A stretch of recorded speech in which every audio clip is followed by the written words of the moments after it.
Bonjour à tous. Il est bon de célébrer le Seigneur, de chanter à la gloire de Dieu, d'annoncer dès le matin sa bonté et sa fidélité au long des nuits. Frères et sœurs, amis de passage, soyez les bienvenus en sa présence.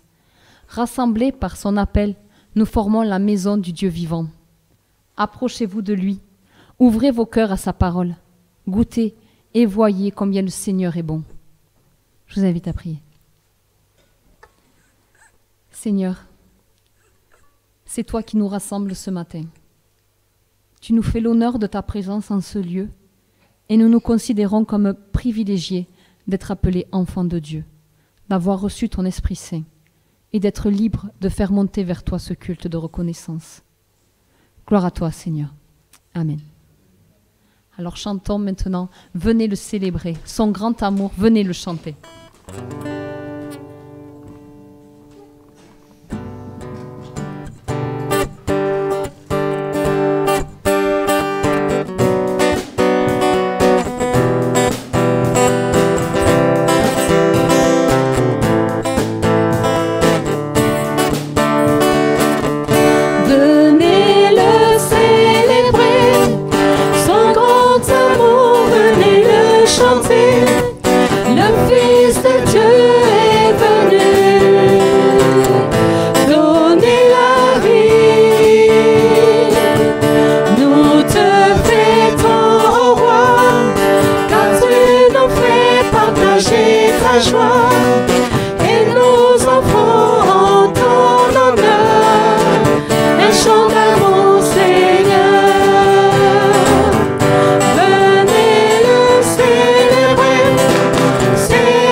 Oui, nous sommes ici en ce lieu pour célébrer notre Dieu.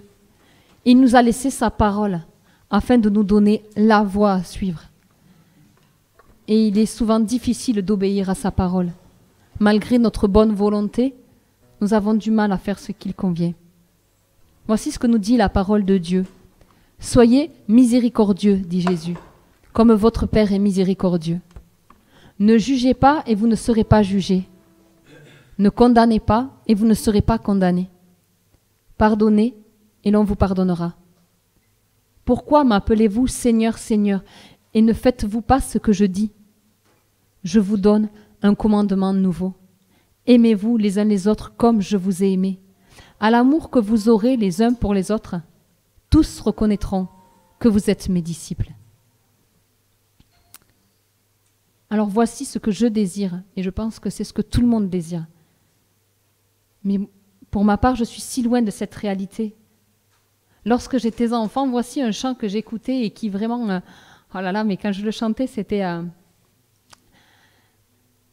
pas un rêve, mais c'était vraiment quelque chose vers lequel je tendais. j'écoutais ce chant, il disait « Je ne suis pas l'enfant modèle dont rêve chaque maman. Et mon visage n'arrête pas les yeux de tous les passants. Mais ça ne fait rien tant que je peux exprimer un désir. Lorsque les gens me regardent, je veux les entendre dire « Elle a le regard du Père. » Le regard du Père. Un regard qui voit le bien quand le bien n'est plus là.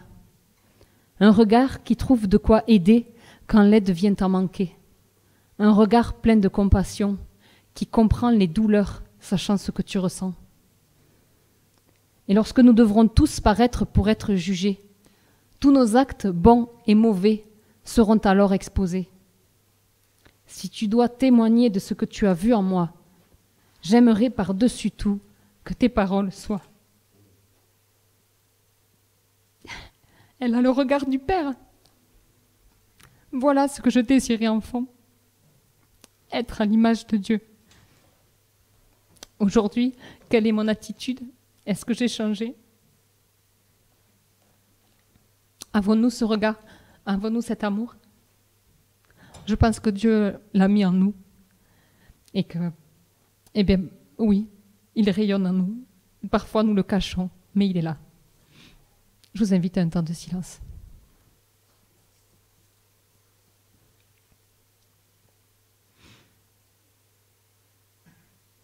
Dieu saint, notre Père, tu nous as aimés dès le commencement, mais nous avons péché contre toi. Seigneur, aie pitié. Pour nous sauver, ton Fils a offert sa vie en sacrifice, mais nous n'avons pas répondu à son amour par le don de nous-mêmes. Seigneur, aie pitié. Tu as envoyé ton Saint-Esprit afin qu'il habite dans nos cœurs, mais nous ne l'avons pas laissé faire de nous son temple. Seigneur, aie pitié. Ô Dieu, nous reconnaissons et confessons que nos cœurs sont indignes de te recevoir, car nous t'avons offensé en beaucoup de choses. Ce matin, tu nous appelles tout particulièrement à vivre de ton pardon. Alors Seigneur, nous te prions pour tous ceux qui nous ont offensés, pour tous ceux qui nous ont fait quelque tort ou quelque peine, pour tous ceux que nous avons nous-mêmes affligés, blessés, scandalisés, le sachant ou l'ignorant, afin que tu pardonnes à tous nos péchés et nos offenses mutuelles. Ôte de nos cœurs, Seigneur Dieu, le soupçon, l'aigreur, la colère, tout ce qui divise, tout ce qui peut altérer la charité et diminuer l'amour fraternel. Seigneur, aie pitié de nous. Nous te prions de nous purifier de nos péchés, de nous délivrer du fardeau de nos fautes, et de nous donner la grâce de ton Saint-Esprit, afin que tu demeures en nous et que nous demeurions en toi, par Jésus-Christ, notre Seigneur. Amen. Alors disons-lui combien nous avons besoin de lui. Chantons « Oh, j'ai besoin de toi ».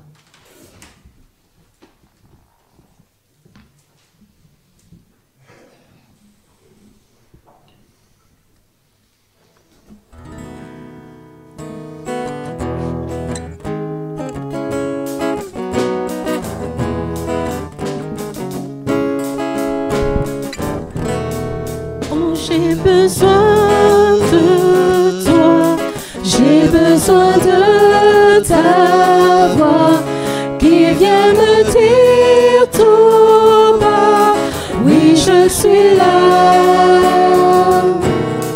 Viens te poser sur moi, viens me parler de moi, colombe de l'esprit, remplis ma vie.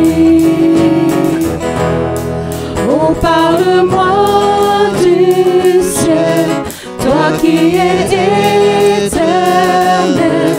Révèle-moi ton trône dans le royaume.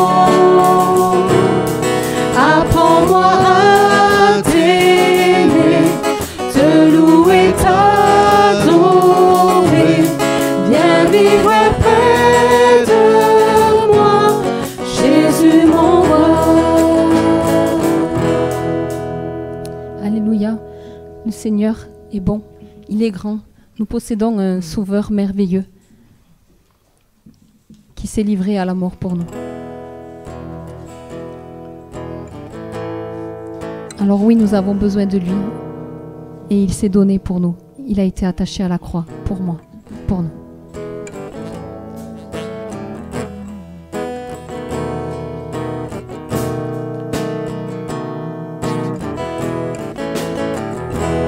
Attaché à la croix pour moi, attaché à la croix pour moi, il a pris mon péché, il m'a délivré,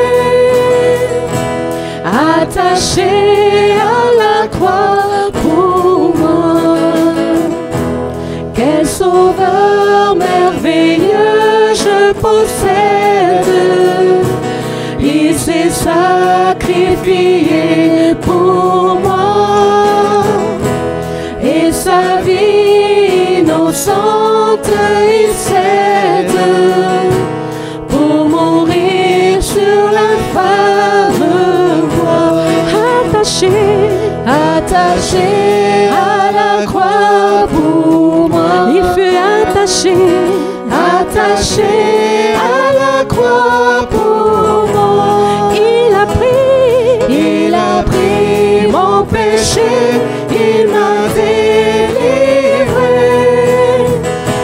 attaché à la croix pour moi, il renonce à la gloire céleste pour le plan rédempteur de Dieu. L'apparence est la plus modeste. Oh, quel prix pour me rendre heureux. Attaché à la croix pour moi. Attaché à la croix pour moi. Il a pris mon péché, il m'a délivré, attaché à la croix pour moi. Amen. La bonté de Dieu est si grande et son amour pour nous est tel que lorsque nous étions spirituellement morts à cause de nos fautes, il nous a fait revivre avec le Christ. Car c'est par la grâce de Dieu que vous avez été sauvés au moyen de la foi. Ce salut ne vient pas de vous, il est un don de Dieu. Amen. Alors comment ne pas louer et adorer notre Dieu? Quel don extraordinaire! Le salut est offert, c'est cadeau, pas de contrepartie, juste une grâce infinie. Ô Père, tu es la source de la vie, et c'est par ta lumière que nous voyons la lumière. Tu es fidèle et ta bonté dure toujours pour ceux qui te craignent. Tu n'as jamais abandonné ta création. Tu la soutiens jour après jour. Tu as envoyé des témoins de ta vérité. Tu as révélé ta loi à ton peuple. Tu as suscité des prophètes. Quand les temps ont été accomplis, tu as déchiré les cieux et tu es descendu jusqu'à nous dans la personne de ton Fils. Ta sagesse et ton amour ont été les plus forts. Seigneur, nous te remercions pour l'accomplissement de tes promesses et nous voulons te servir dans la joie jusqu'au retour de ton Fils. À toi, Dieu trois fois saint, l'honneur, la louange et la gloire aujourd'hui et jusque dans l'éternité. Amen. Voilà. Et nous allons prendre quelques chants pour louer, adorer notre Dieu, pour lui dire combien nous reconnaissons qu'il est bon pour nous et qu'il est souverain sur nos vies.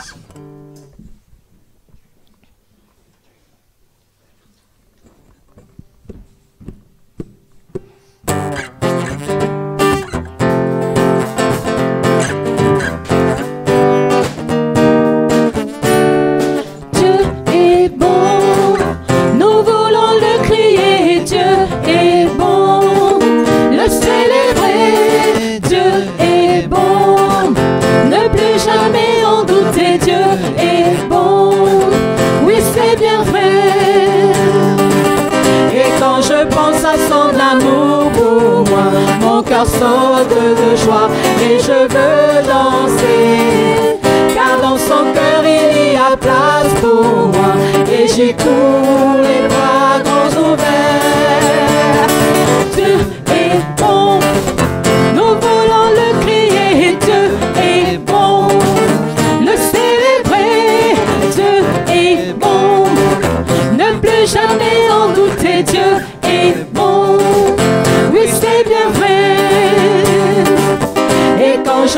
soit son amour pour moi. Mon cœur saute de joie et je veux danser, car dans son cœur il y a place pour moi et j'ai tous les bras grands ouverts. Dieu est bon, nous voulons le crier. Dieu est bon, le ciel est vrai. Dieu est bon, ne plus jamais en douter. Dieu est bon, oui c'est bien vrai.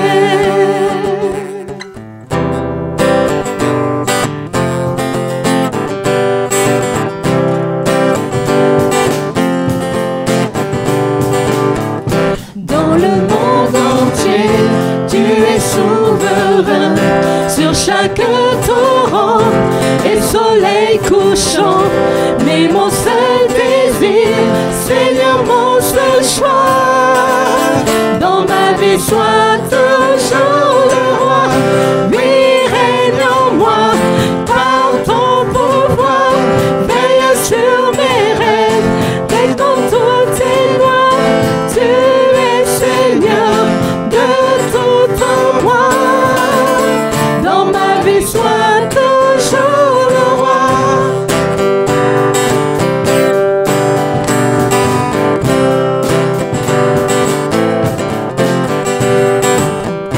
Dans chaque parole et chaque pensée, je veux refléter, Seigneur, ta bonté. Il n'y a rien au monde de plus précieux que toi. Dans ma vie, sois toujours le roi. Oui, règne en moi par ton pouvoir, veille sur mes rêves et dans toutes tes lois. Tu es Seigneur de tout en moi, dans ma vie, sois toujours le roi. Oui, règne en moi par ton pouvoir, veille sur mes rêves et dans toutes tes lois. Tu es Seigneur de tout en moi, dans ma vie, sois toujours le roi. Dans ma vie, sois toujours le roi. Dans ma vie, sois toujours le roi.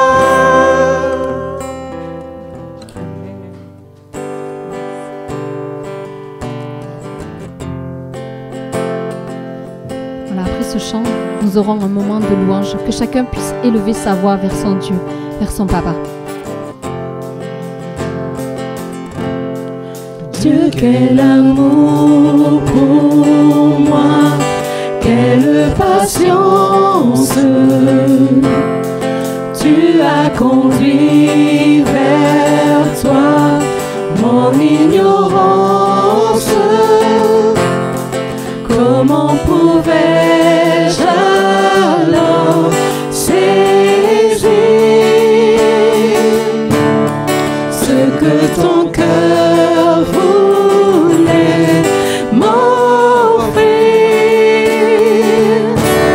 Un si grand miracle, un don si précieux. Sa mort à la Pâque nous ouvre les yeux. Son salut remplace,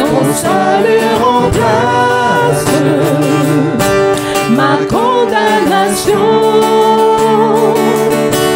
Mon péché s'efface par ta rédemption. Loué sois-tu, loué sois-tu, Dieu tout-puissant. Loué sois-tu.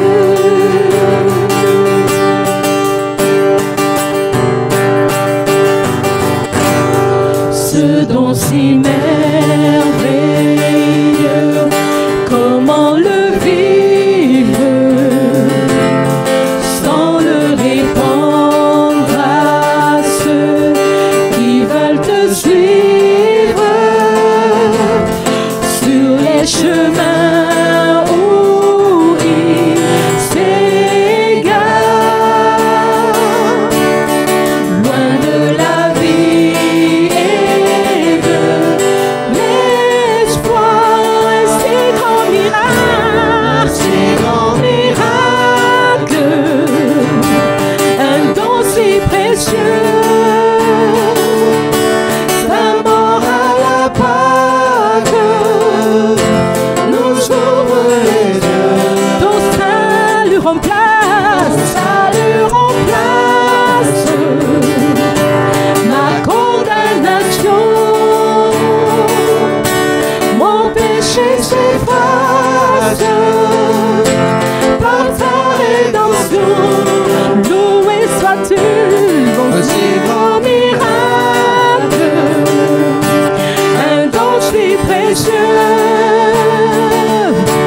Ta mort à la Pâque nous ouvre les yeux. ton salut remplace, Ton salut remplace ma condamnation. Mon péché s'efface par ta rédemption. loué sois-tu, Dieu Tout-Puissant. loué sois-tu, Dieu Tout-Puissant. Loué sois-tu. Dieu Tout-Puissant. Loué sois-tu.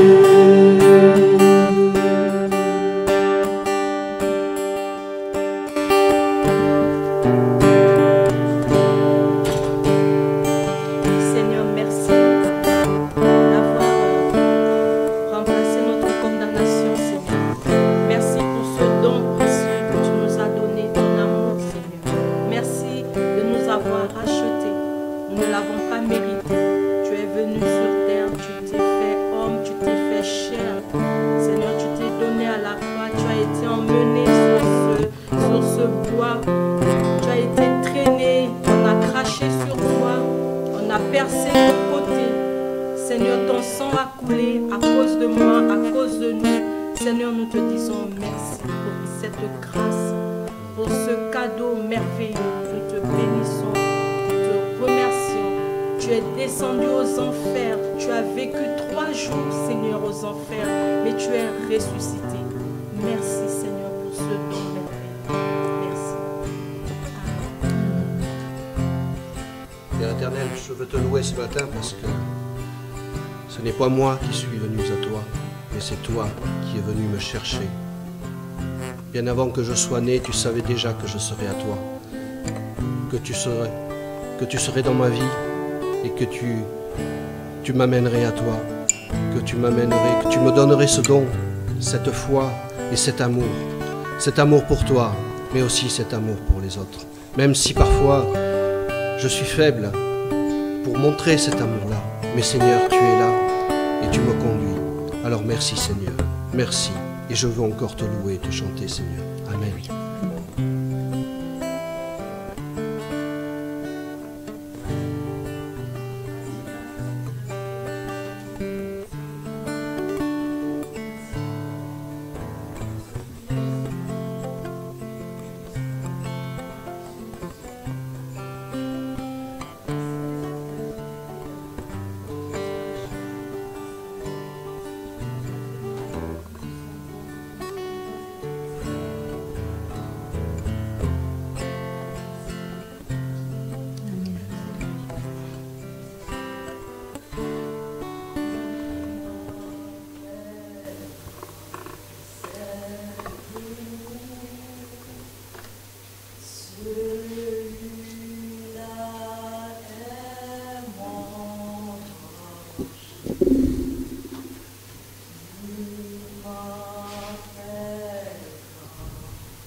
Merci Seigneur.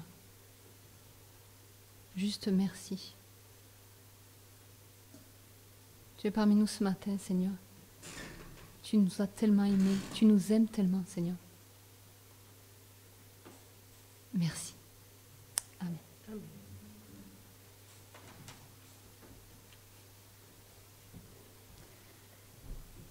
Amen.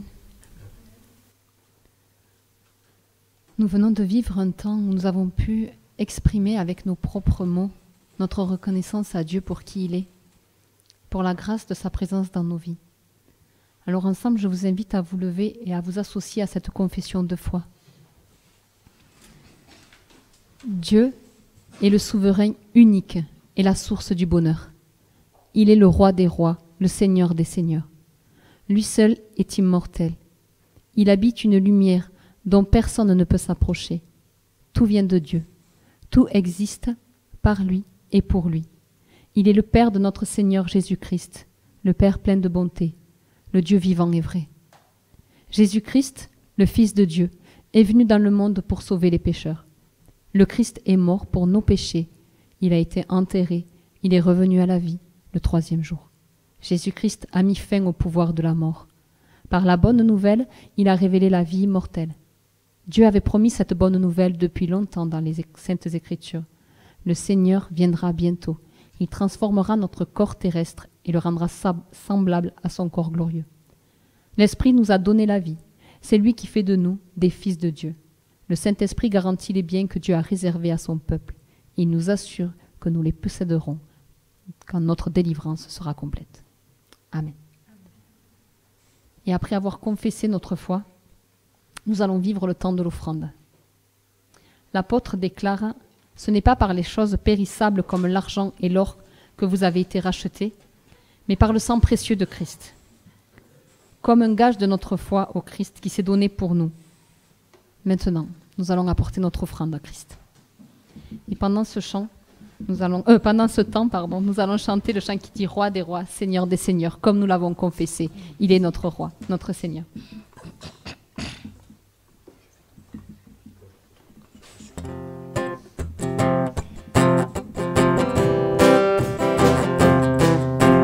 Roi des rois, Seigneur des seigneurs, gloire, alléluia. Roi des rois, Seigneur des seigneurs, gloire, alléluia. Roi des rois, Seigneur des seigneurs, gloire, alléluia. Roi des rois, Seigneur des seigneurs, gloire, alléluia. Roi des rois, Seigneur des seigneurs, gloire, alléluia. Roi des rois, Seigneur des seigneurs, gloire, alléluia. Jésus, Prince de paix, gloire, alléluia. Jésus, Prince de paix, gloire, alléluia. Roi des rois, Seigneur des seigneurs, gloire, alléluia. Roi des rois, Seigneur des seigneurs, gloire, alléluia. Jésus, Prince de paix, gloire, alléluia. Jésus, Prince de paix, gloire, alléluia.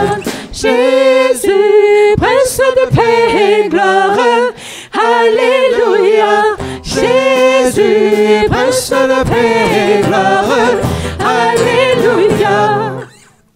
Merci.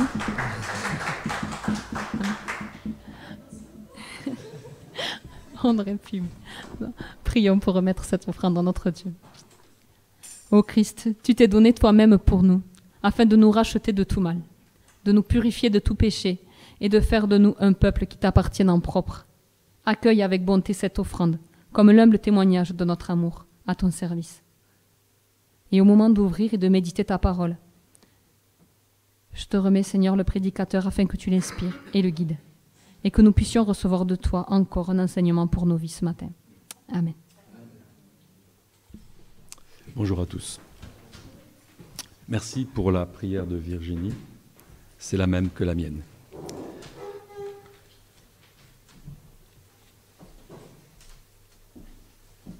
Je ne sais pas si vous étiez là début du mois dernier. J'avais donné au mois de juillet un message sur le signe de Jonas. Je ne sais pas si quelques-uns d'entre vous s'en souviennent. Et j'avais insisté sur quoi Jésus avait insisté dans Matthieu 12, 38. Je ne vais pas vous relire le texte. À savoir, le signe de Jonas, j'avais volontairement mis de côté la résurrection, vous vous rappelez, et j'avais mis l'accent sur le fait que le signe de Jonas, c'était la mission de l'Église en dehors d'Israël. Puisque Jonas est le seul prophète de l'Ancien Testament qui n'a pas été adressé ou envoyé vers les Hébreux. Il a été envoyé vers les ennemis des Hébreux, les Assyriens à l'époque. Et le Christ, quand il avait dit « Il ne vous sera donné d'autres signes », cette génération méchante et adultère, on y reviendra, « Il ne vous sera donné d'autres signes que le signe de Jonas », était en train de prophétiser que la bonne nouvelle, qui commence par la repentance, serait annoncée à l'extérieur d'Israël. L'humiliation devant Dieu pour obtenir sa grâce. Et il a fini son message en disant, je ne sais pas si vous vous rappelez du message du 7 juillet, je crois, les hommes de Ninive se lèveront et ils condamneront cette génération. Il parlait de la sienne, hein, les Juifs de son époque, parce qu'ils se sont repentis à la prédication de Jonas. Or, ici, il y a plus que Jonas. Ça, c'était mon premier message. C'est juste un petit flashback, d'accord ? Pour vous remettre dans... Mais vous savez quoi ? Cette histoire du signe de Jonas, il est doublonné dans l'évangile de Matthieu. J'avais bien le sentiment, le 7 juillet, qu'il manquait quelque chose au message. Et le signe de Jonas, eh bien, Christ l'a resservi une deuxième fois.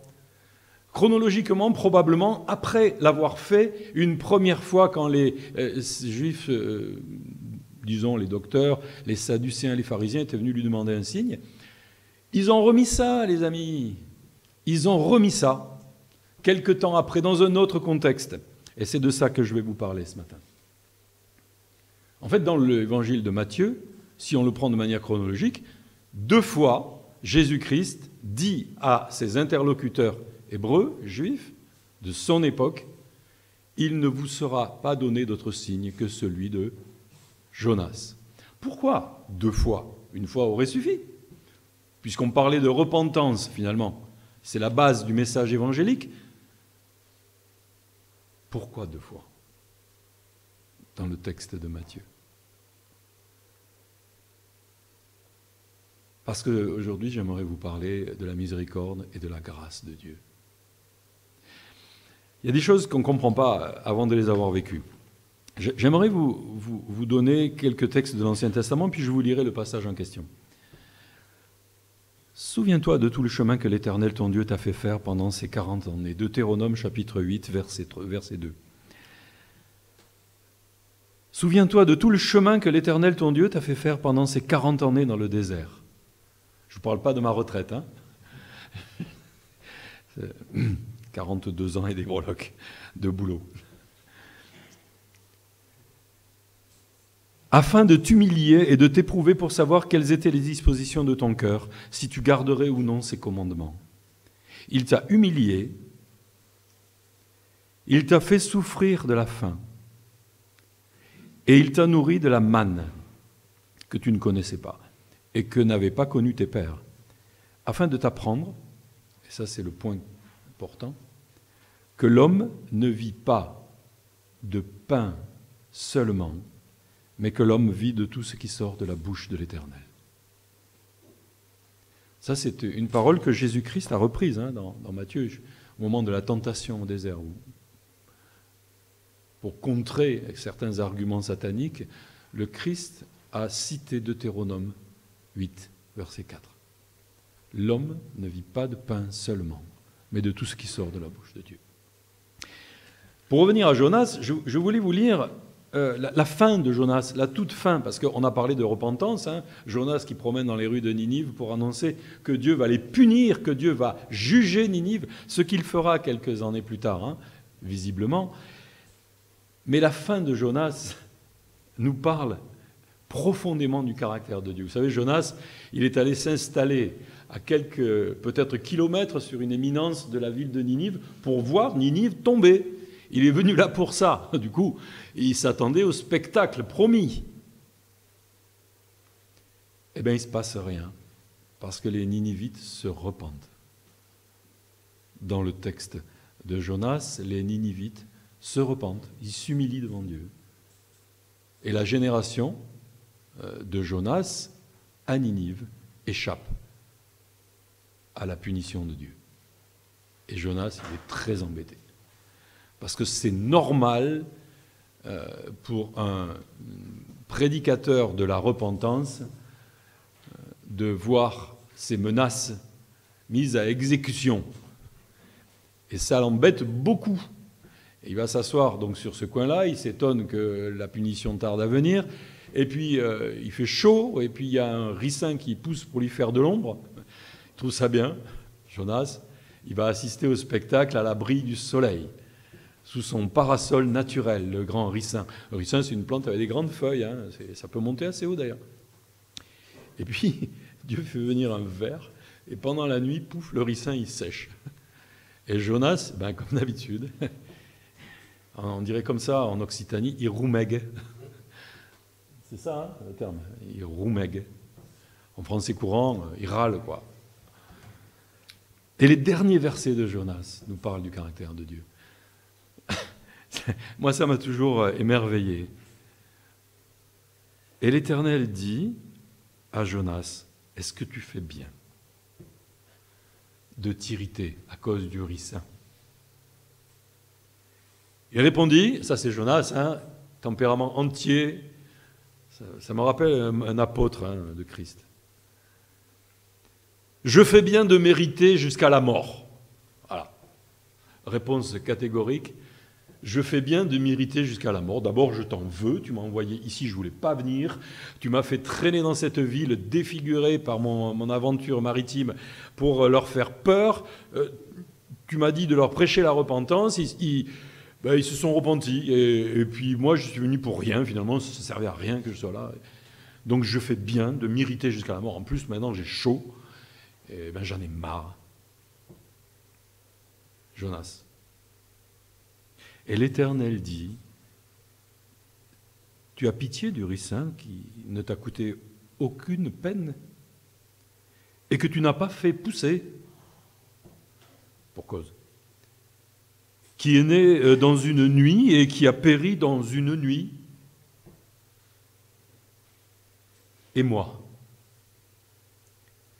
je n'aurai pas pitié de Ninive, la grande ville dans laquelle se trouvent plus de 120 000 hommes qui ne savent pas distinguer leur droite de leur gauche, et des animaux en grand nombre. On va se souvenir de cette phrase de Dieu. 120 000 hommes qui ne savent pas distinguer leur droite de leur gauche, et des animaux en grand nombre. On va s'en souvenir parce qu'on va passer à une autre génération, la nôtre. Et on va se poser la question de savoir quelle est notre mission dans cette génération qui a du mal à distinguer sa droite de sa gauche. Ou autrement dit, le bien du mal. Et je voudrais vous lire, pour finir les textes bibliques, ce texte de Matthieu 16. Alors, c'est la deuxième fois que Jésus nous parle du signe de Jonas. Les pharisiens et les sadducéens abordèrent Jésus et pour l'éprouver, lui demandèrent de leur faire voir un signe venant du ciel. La fois d'avant, ils voulaient un miracle. Là, maintenant, ils veulent un signe venant du ciel. Jésus leur répondit, il argumente, et c'est très intéressant. Le soir, vous dites, il fera beau, car le ciel est rouge, et le matin, il y aura de l'orage aujourd'hui, car le ciel est d'un rouge sombre. Vous savez discerner l'aspect du ciel. Et vous ne pouvez discerner les signes des temps. On parle de climat, là. Je ne sais pas si vous en entendez parler de climat ces derniers temps dans les médias. Et il continue. Une génération méchante et adultère demande un miracle. Il ne lui sera donné d'autre miracle que celui de Jonas. Puis il les abandonne et s'en va. Le terme est fort en grec. Il les abandonne et s'en va. Et les disciples, en passant sur l'autre bord, avaient oublié de prendre des pains. Jésus leur dit, gardez-vous avec soin du levain des pharisiens et des sadducéens. Les disciples raisonnaient en eux-mêmes et disaient, c'est parce qu'on n'a pas pris de pain. Jésus, l'ayant su, dit, mais pourquoi réfléchissez-vous à l'intérieur, gens de peu de foi, sur le fait que vous n'avez pas pris de pain? Êtes-vous encore sans intelligence? Et est-ce que vous ne vous rappelez pas les 5 pains des 5000 hommes et combien de pains vous avez emporté? Ni les 7 pains des 4000 hommes et combien de corbeilles vous avez emporté? Comment ne comprenez-vous pas que ce n'est pas au sujet de pain que je vous ai parlé? Gardez-vous du levain des pharisiens et des sadducéens. Alors ils comprirent que ce n'était pas du levain du pain qu'il leur avait dit de se garder, mais de l'enseignement des pharisiens et des sadducéens. Là, c'est un autre contexte. Il y a eu 2 multiplications de nourriture physique. La première fois où il a parlé du signe de Jonas, on n'avait pas encore vécu ça dans l'entourage du Christ, la multiplication des pains et des poissons. La première fois, eh bien c'est Christ qui le dit, lui-même, 5000 hommes. La deuxième fois, 4000 hommes. On parle d'hommes là, ish en hébreu. Ça compte même pas les femmes et les enfants. C'est ce qui est précisé dans une autre partie du texte. Donc chaque fois, on peut dire que 5000 hommes, ça fait 10 000 personnes ou plus. La deuxième fois, 4000 hommes, ça fait 8 ou 9 000 personnes ou plus. Avec en tout et pour tout, au départ, quelques pains et quelques poissons. Je ne sais pas si vous vous mettez ça dans la tête.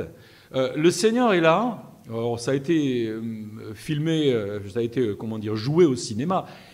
Mais imaginez, il s'agit d'une multiplication d'une matière physique, et d'une matière physique déjà transformée, le pain et les poissons. En fait, grosso modo, en passant par les mains du Christ, la matière transformée se multiplie de manière miraculeuse. Ça nous rappelle le coup de Cana, 660 litres de flotte qui deviennent 660 litres, excusez du peu, mais pas n'importe quel vin, de bon vin. En fait, comme disait Jean-Baptiste, avec une certaine raison, ne dites pas « nous avons Abraham pour père, avec ses cailloux, Dieu peut faire des enfants, Abraham ». Qu'est-ce qui dépasse la puissance de Dieu? L'acte de multiplication du pain et du poisson, c'est un acte de création pure, de matière existante, de quelque chose qui existe, de molécules de blé transformé en pain et de chair de poisson séchée probablement, mais c'est de la molécule physique que Christ a transformée. Je ne sais pas si vous imaginez combien il faut de pain et de poisson pour nourrir 10 000 personnes. Vous avez déjà organisé un grand repas ? Déjà, pour commencer, il fallait d'abord avoir les mains pour les tordre et pour les multiplier. Et ça nous donne une idée de la personne physique de Christ. Il fallait y aller, quoi. 10 000 personnes. 10 000 personnes. Je rompe et je rompe et je rompe et je rompe. Ça a dû durer, excusez-moi, mais ça a dû durer des minutes, peut-être des heures. Il a dû y passer sa matinée ou sa journée pour faire ça. Et les disciples autour qui voyaient passer les paniers. C'est de lui qu'on parle. Moi, ça fait 40 ans que je suis chrétien, plus 44 maintenant. Je ne sais toujours pas vraiment qui est Jésus. Et je ne sais toujours pas vraiment quelle est sa gloire. C'est un vrai problème, cette question. Qui est donc celui-ci? Il nourrit 10 000 personnes, comme ça. Élie avait déjà fait ce genre de choses, Élisée particulièrement. Le coup de l'huile de la veuve ou le coup des disciples qu'Élisée avait nourris. On avait déjà un prémisse de ce qui était possible de la part de Dieu dans l'Ancien Testament. Mais là, c'est lui en personne avec ses mains qui transforme physiquement de la matière, des molécules, et les multiplie pour nourrir 20 000 personnes au bas mot. Et il y a une phrase terrible que Jésus donne la première fois qu'il a multiplié. Terrible parce qu'elle est tellement responsabilisante pour chacun de nous.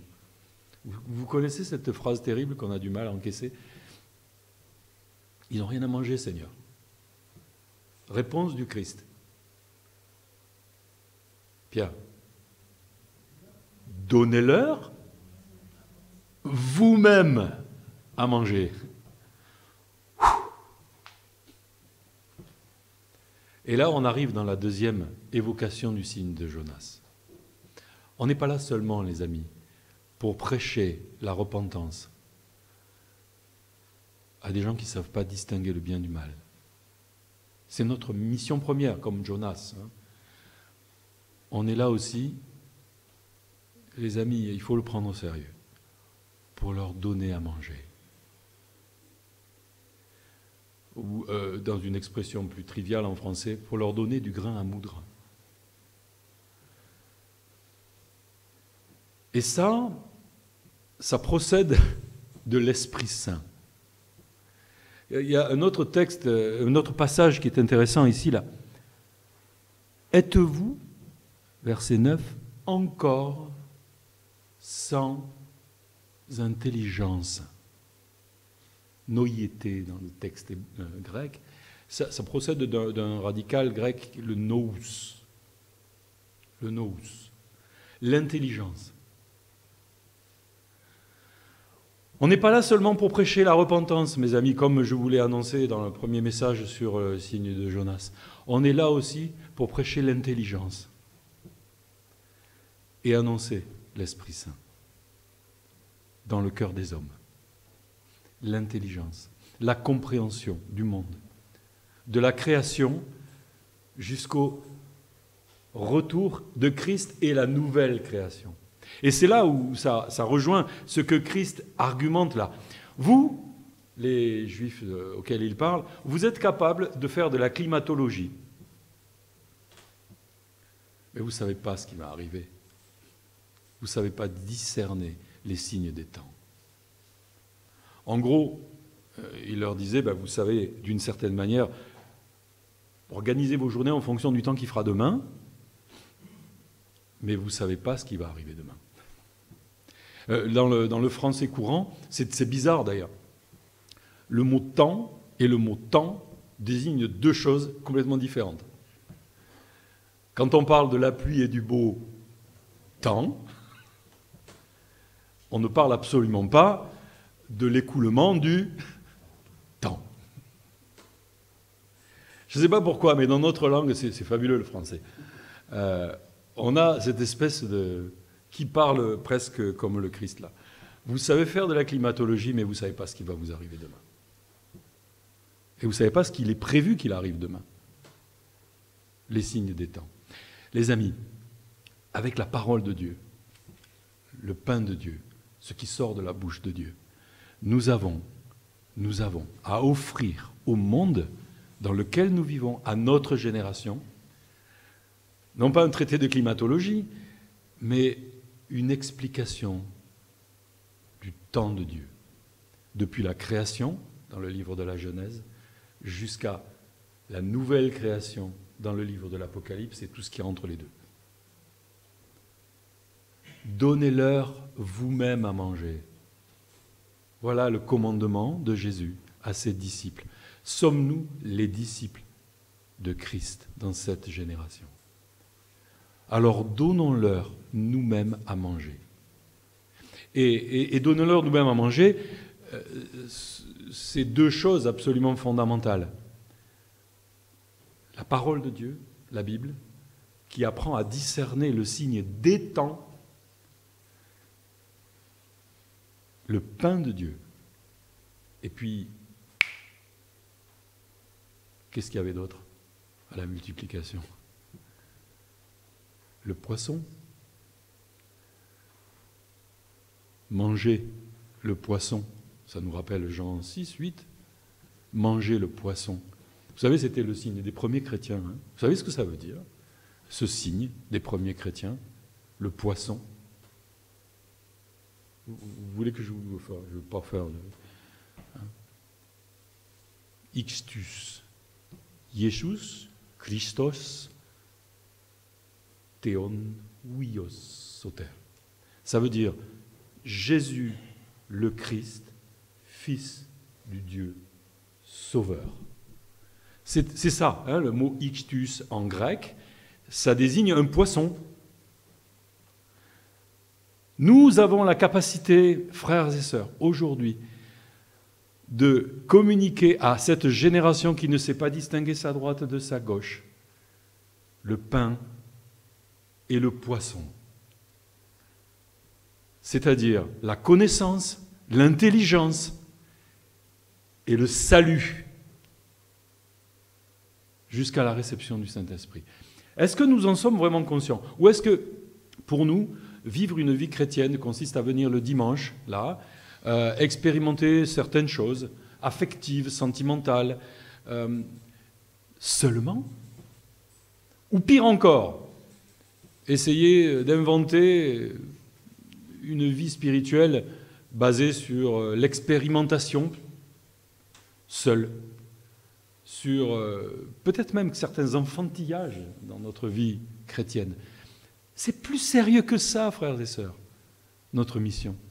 C'est plus sérieux que ça. Nous avons une responsabilité. Donnez-leur vous-même à manger le pain et le poisson, la connaissance et le salut. Une génération méchante et adultère demande un miracle. Le mot terrible hein, dans le grec du Nouveau Testament. Ponera, moikalis. Ponera, méchante, laborieuse, on va dire, misérable. C'est des mots voisins, mais c'est ça que ça veut dire, le mot méchant, misérable. Et moikalis, adultère. Adultère. Notre génération, en Occident, je vais parler de l'Occident pour ne pas m'étendre là-dessus, parce qu'on ne peut pas dire ça de la même manière avec tous les peuples de la Terre. Mais notre génération, en Occident, ne répond-elle pas à ces deux critères magnifiquement exposés dans des termes si durs? Misérable et adultère. Adultère par rapport à qui? Par rapport à quoi? Par rapport à son hatan, par rapport au marié, par rapport à l'époux de l'Église. Notre génération occidentale, en vivant dans ce que certains philosophes appellent la post-chrétienté, est misérable et adultère par rapport à l'époux, par rapport au fiancé de Dieu, dont on a parlé au mois de juillet. Le Hatan du Cantique des Cantiques, qui vient de trouver son épouse sur terre. Les amis, notre responsabilité aujourd'hui, c'est d'annoncer, oui, la repentance. C'est là-dessus qu'on a insisté la dernière fois. Mais surtout l'intelligence et le salut et la réception du Saint-Esprit. Ça, c'est le deuxième aspect de la mission de Jonas qui est probablement aussi la nôtre.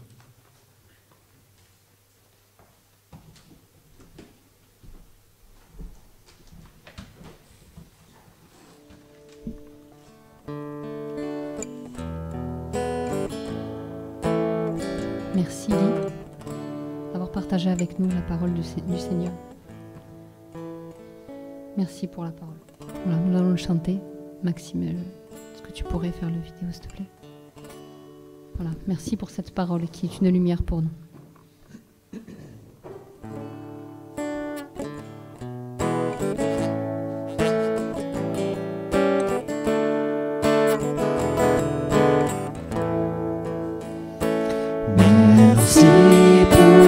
ta parole, lumière donnée aux hommes, qui nous fait connaître le cœur de Dieu. J'aime ta parole, Seigneur, elle est la vérité sur mon sentier. Par elle je veux me laisser guider et faire ta volonté sans murmurer, en espérant dans ta bonté. Je crois dans tes promesses, mon cœur est comme un rocher, fondé sur tout ce que dit mon Dieu. J'aime ta parole, Seigneur, elle est la vérité sur mon sentier. Par elle je veux me laisser guider et faire ta volonté sans murmurer, en espérant dans ta bonté. Amen. Voilà, sans transition, voici les annonces. Donc, pendant le mois d'août, les activités de l'église sont suspendues. Donc, il y a simplement le culte dimanche prochain à 10h30, ici même. Je vous le dis, mais je pense qu'on vous l'a déjà dit, je vous le redis. Notez d'ores et déjà que le culte de rentrée aura lieu le dimanche 17 septembre. Voilà, donc notez ça dans vos agendas. Et je pense que les répétitions de l'équipe de louange reprendront le samedi 1er. Il y a une annonce un peu particulière aussi, donc on va avoir un temps d'intercession. Donc pendant ce temps, pensons à notre frère Joseph, qui a été donc admis à l'hôpital et qui doit subir une intervention demain. Je ne sais pas si c'est le matin ou l'après-midi, mais voilà. C'est par rapport à une prothèse, je crois, cardiaque. C'est ça ? Voilà. Une valve cardiaque. Voilà. Ouais, je ne te voyais pas, Véro, pardon. Donc voilà, pensons à Joseph dans nos prières pour qu'il soit en paix demain pour cette intervention. Voilà, je ne sais pas, après on a évoqué aussi à plusieurs reprises donc, la tante à Jenny, continuons à prier pour elle. Voilà, pour que dans cette période de maladie, elle puisse vraiment faire une rencontre avec son Créateur. Et voilà, on prie pour le rétablissement, bien sûr, on prie pour le miracle, mais voilà, que d'abord ça vienne de nos cœurs et de nos âmes. Et donc aussi pour toute la famille de Jenny, parce que c'est pas que sa tante qui est affectée, mais c'est tout le monde. Je ne sais pas si après il y a d'autres sujets de prière que vous voudriez évoquer, Maxime. Voilà, et un sujet particulier aussi pour les enfants et pour les jeunes. La rentrée, on a l'impression que c'est loin, et à la fois, ça fait déjà la moitié des vacances qui sont passées. Donc, je pense qu'il n'est pas trop tôt aussi pour prier pour eux et pour qu'on puisse mettre aussi, nous, en place des choses pour eux. Car voilà, c'est l'avenir de nos églises et c'est toujours un bonheur d'avoir les enfants, même si voilà, il faut qu'on soit attentif à eux et à ce qu'on peut leur enseigner. Donc soyons des témoins pour eux et dans cette ville aussi pour nos concitoyens. Voilà, non mais vraiment prions pour ce temps où la chorale Aquarium sera là. Il y a une vraie transmission. Et donc j'avais noté le camp aussi, et également au mois de novembre, on aura aussi un stage gospel voilà, avec Fred Lewin. Donc voilà, prions pour tous ces sujets. Voilà, je vous invite à la prière.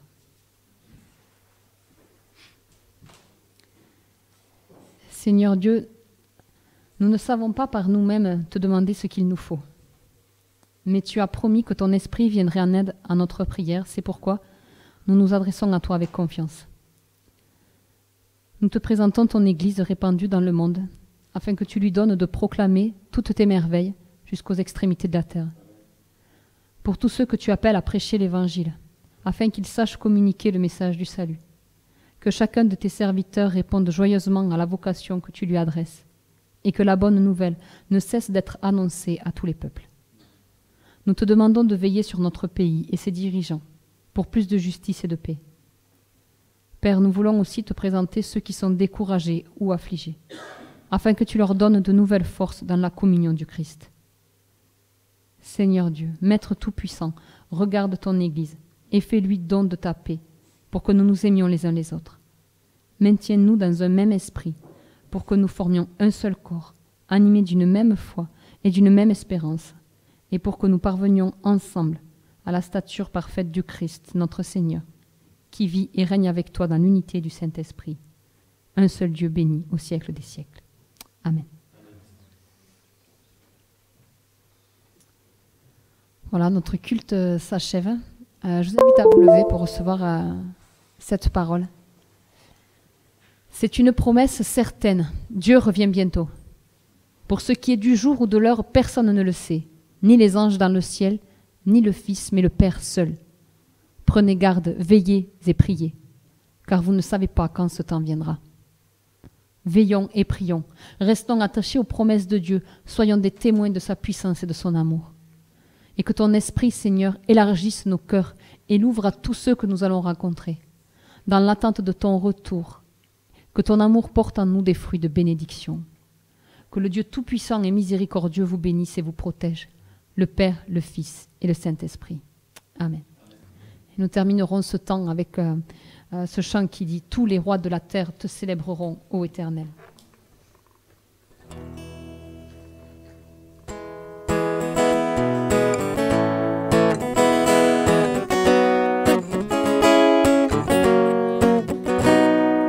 Tous les rois de la terre te célébreront, ô Éternel, en entendant les paroles de ta bouche.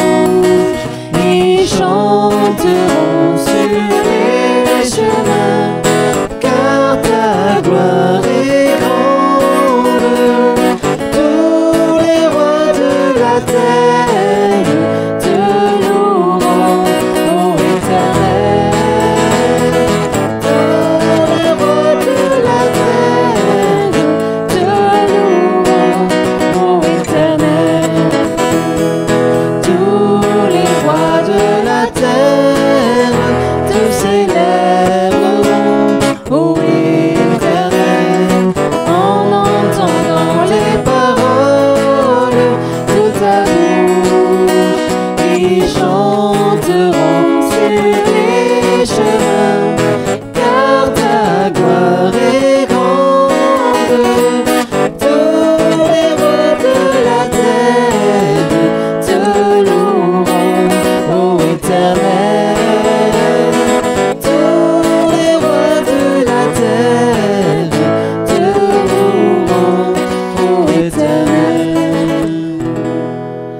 à tous et que Dieu vous bénisse et vous garde.